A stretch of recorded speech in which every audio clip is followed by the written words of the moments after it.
Welcome to Kenton's videos. Enjoy the video. In this video, I will show how to play Skyrim on PS5 step by step. Begin by installing the game and updating your PS5 system software. Sign into your PlayStation account, download patches, and enable automatic updates. Check storage space and move Skyrim to the internal SSD if needed for quicker loads. If you have a disk, insert it and follow on-screen prompts. Keep a controller charged before you launch the game.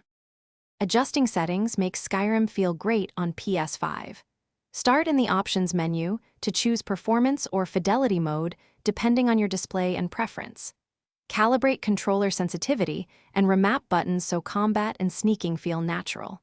Turn on subtitles and set audio balance for clearer NPC dialogue and ambience.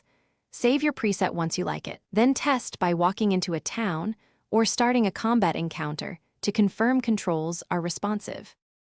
If you're finding this video helpful, please subscribe and like to support more guides.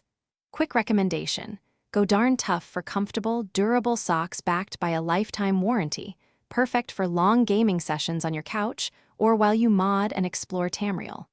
I love how they stay cozy during marathon playthroughs, and they make a great gift for gamers. Check the description for the link and other deals. Now let's get back to the video. Play smart and let your chosen style guide progression in Skyrim. Invest skill points to strengthen your preferred talents, and practice combos in low-risk areas before facing powerful foes. Use quick saves before combat and manual saves before major decisions to avoid losing progress. Loot chests, trade with merchants, and recruit followers to help in battles. Take time to explore and do side quests for gear, gold, and crafting materials that make main quests easier. Thanks for watching. Consider subscribing if we helped you.